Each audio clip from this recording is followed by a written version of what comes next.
promised, I am going to do some more cake tutorials this coming year, and the first cake order that I've got this year in January is a Gruffalo cake. So I'm going to be making a Gruffalo scene with a couple of figures, so stick around. Okay, so you need 2 8-inch cakes and 4 6-inch cakes. Once those are baked and cool, you need to use a cake leveller to slice off the top of each one and stack them up on the side ready to layer later on. Okay, so you're going to need a 12-inch cake board covered in sand coloured icing and dotted all over with small dots using an embosser tool. I did mine 24 hours previously, so it had time to harden up. And the reason I've left a hole in the middle is that you're going to put your cake there, so there's no point wasting time embossing the middle when nobody's going to see it. First thing we're going to do is put some jam onto our cake and spread that out. I've put my cake slightly off centre on my board because I want a little bit more space at the front to decorate and place the characters. So my cake is not centre. But if you wanted your cake to be centre in the middle of your board, of course you could rearrange it however you wish. So we're just going to spread the jam all the way to the edges, be nice and generous with it. And once you've covered it in jam, you're just going to sandwich the other one on top, just like that. So once you sandwich your cake together with jam, you can go ahead and crumb coat your cake with butter icing.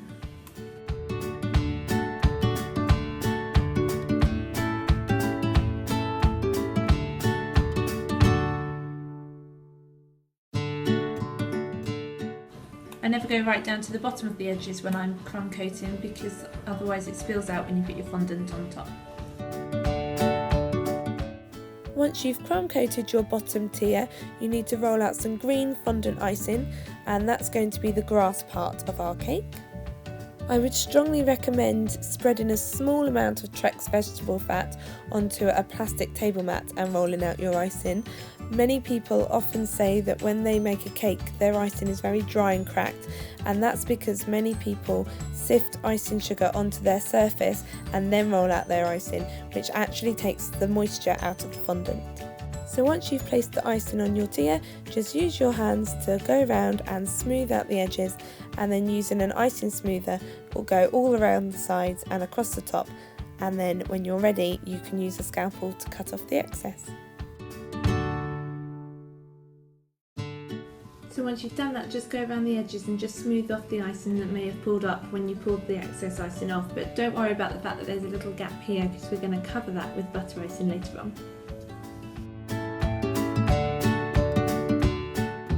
When you're happy with your bottom tier, you can go ahead and add your top one, so just layer each layer on top of the other with jam in between. And once you've crumb coated it in butter icing again, you can put on your blue icing, which is going to form the sky. To get rid of the pleats, you need to very slowly move around the cake, bit by bit, pulling and stretching the icing as you go and smoothing it down with your fingers. If you concentrate on one area for too long, you'll end up with big pleats when you get to the bottom and you won't be able to get rid of the lines. It does get trickier the further down the tier that you move, but be patient, persevere and keep slowly pulling and stretching each pleat and smoothing the icing with your fingers. Eventually you'll get to the stage where you can pull out your fondant smoother again and smooth off the sides and the top. When you're happy with your icing, you can then get your scalpel and cut off the excess fondant.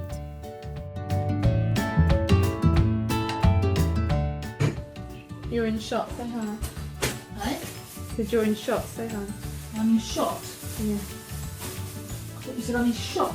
No, shot. Shot. Off the camera. Hi. And when you've cut off all the excess fondant, just smooth off the edges at the bottom with the smoother.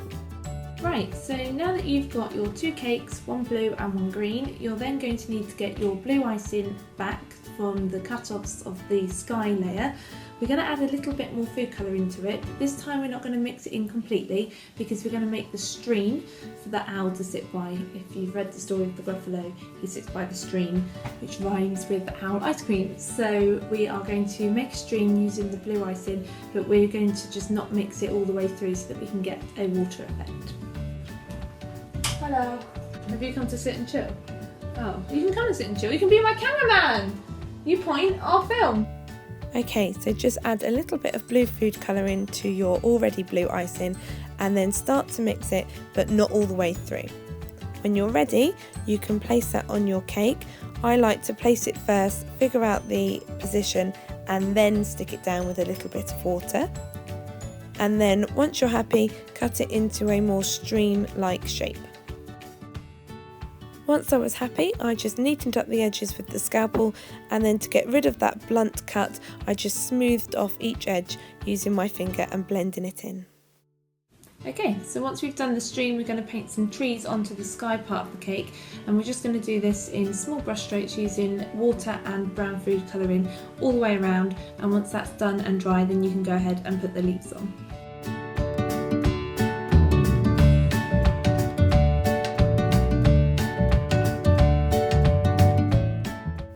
If you're not great at painting, this is a brilliant cake to start with. Trees like this are really easy. You just have to very slowly keep adding branches and twigs and making them nice and wispy and really thinking about the shape of your tree. And eventually, I promise, when you step back, you will have a really good tree shape ready to put your leaves onto. The next step is to use quite a full paintbrush and some watered down green food colouring, and you're just going to dab your brush all over the tree branches that you've just painted. I like to start with a dark colour and work my way through my lighter food colourings. I feel that this gives it more depth and you can really focus on where you want your shadow and your light.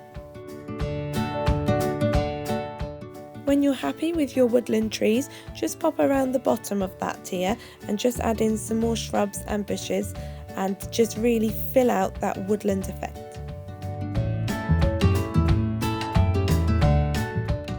Okay, so the idea to make a Gruffalo cake tutorial didn't quite go to plan. My friend turned up halfway through and we sat and had a cup of tea whilst I made cake, and it's very hard to vlog and chat and make cake at the same time. So I'm afraid I didn't do much in the way of vlogging how to make things, but the cake is finished, so what I thought I'd do instead is talk you through all the parts and what I did to make them, and hopefully it gives you an idea of what you could put on a cake to make it a Gruffalo cake, and you could just watch the video and have a look at some of the things and see if you can copy that. So I'm really sorry it doesn't quite pan out as a Gruffalo cake tutorial, but the cake is finished. I will try and talk you through it. Here we go. Okay, so this is the completed cake. It is a full Gruffalo scene.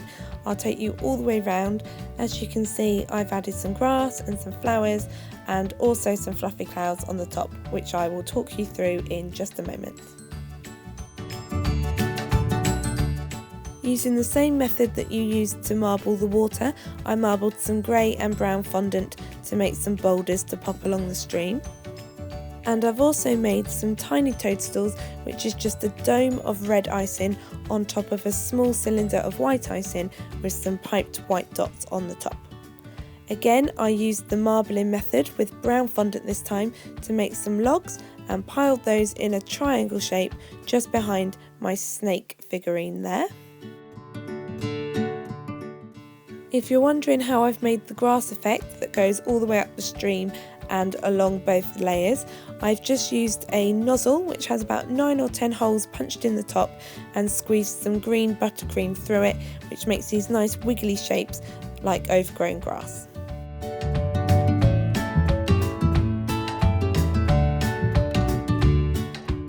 I've also put the green grass effect all the way through the boulders going along the side of the stream just to make it seem really woodland-like and overgrown. I made a den using black fondant for my fox here on the right of the cake, and again put some grass along the top just to neaten up that edge so that it seems like a really overgrown cave. And the beauty of this tool is that it hides all of those gaps that you had between your fondant and the bottom of the next layer really nicely, as well as adding to the overall feel of the cake.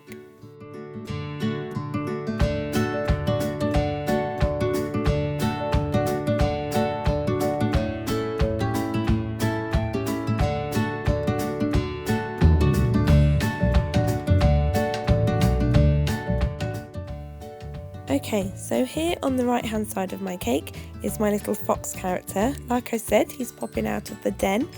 I've actually held him in there with a cocktail stick, but it's always worth telling a customer if you have used cocktail sticks, just so they don't get a nasty surprise when they bite down on a slice of cake later on. So he's just made using some orange icing, and I have slowly scraped the scalpel along the surface to make a fur effect. Over here on the left hand side of the cake, just sitting on top of the bottom tier, is the owl. I modelled him out of one lump of beige icing and then added some wings to the side, which I've painted some brown flecks onto the edges of. I decided to pipe his feet just using a little bit of orange icing through a very thin nozzle. He's got some yellow eyes, a black triangular beak, and then I free painted some brown triangles onto his chest. Next up we have the Gruffalo, which if I'm being honest, I was a little bit scared of making as he's so iconic, but actually he wasn't that difficult. So I just made his body and popped his head on the top, and then used a tool with a flat edge just to make a dip for his mouth, which I then added some tusks onto. Down there I've got some grey knobbly knees, and again I've piped on his toes and his claws, and then it was time to add some horns on top. And of course some yellow eyes and a green wart on the end of his nose. I very nearly forgot, but of course you can't forget to add some purple prickles all over the Gruffalo's back. And I just piped that using some purple icing and again a very thin nozzle. Last but not least, I needed to make that very cute little mouse in the story. So this again was a piece of beige icing, which I modelled all in one lump and then added hands and feet to. Some very big ears with a pink inlay, and then a very cute little face just painted on with some black food colouring, a pink nose and a little pink tail peeking out from the edge. Just to finish off the stream and make it more of a feature, I like to just add a little dusting of glitter just to really lift it from the cake. It's worth mentioning that I've also added some pink and yellow flowers here and there throughout the cake just to give a pop of colour. The last thing I decided to do to finish off my scene cake was to add some fluffy white clouds to the top of the cake just to pull the sky together.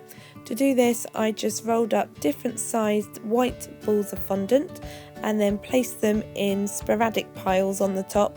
They don't need to be neat. After all, clouds are all different, so just place them on and stick them down with a bit of water. And there you have it, one completed Gruffalo scene cake with hand-painted trees, fluffy white clouds on the top, and some very nice wiggly grass all the way around to tie it all in. So like I said before, I'm really sorry that I didn't get to film making the characters, but if there's anything that you're unsure on or you'd like it explained further, just pop me a comment in the box below and I will try and answer any of your queries. Good luck if you are making a Gruffalo cake, whichever design you choose to go with. They're not as scary as they seem, I promise, so don't be daunted.